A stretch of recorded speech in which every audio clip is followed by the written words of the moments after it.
Financial advisor Scott Hayward's here to give us even more tips. Scott, are there other ways that we're leaking money that we should be aware of? Well, Waleed, I wouldn't say necessarily leaking money, but I think I can sort of give us some tips on maybe saving a little bit of money. And one's with banking and the other's with superannuation. Now, with banking, we've always been told that money doesn't grow on trees, but why there's so many branches? So from a point of view of banking... Thanks, guys. But with banking, I see a lot of people who've got a home loan and then they've got money in maybe a savings account or in a term deposit. Now, you've got to think it's much better to save interest than it is to actually earn interest and pay tax. So keep that in mind.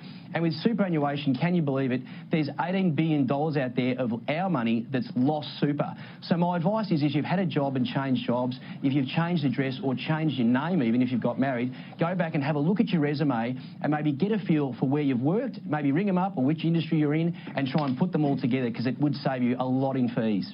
Is it just that we're illiterate or is the system also designed to rip us off? Because we're not stupid and yet there's all these little pitfalls that we constantly fall into that others profit from. So it's not an accident, is it? Well, welcome to capitalism, Kate. I tell you what, it's a lot of fun, capitalism, but I think it could be a bit kinder sometimes. Well, you've got to remember that wherever you shop, wherever you eat and wherever you bank, these companies are all on the Australian Stock Exchange and their drive is to give profits and to give a return to shareholders. So in one way, you are absolutely spot on. The other thing is that we do have internet banking now, which we didn't have 10 or 15 years ago. So what you can do to try and figure out what you are spending is literally go through your last month's or 2 months' bank statements and actually articulate where your money is actually going. Once you get your head around that, then you've got yourself, and I suppose you could say, part one towards a plan. Oh, that's so tedious, though. Well, it is, and also a bit scary. I don't want to be accountable to myself.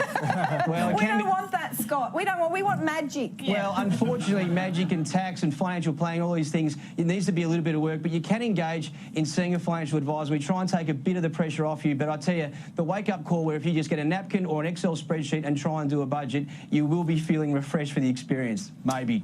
Well, Scott, we'd love to keep talking. Sadly, Kate's got to get to a socialist alternative meeting, so we better run. Thank you, though, for your time. Thanks, guys.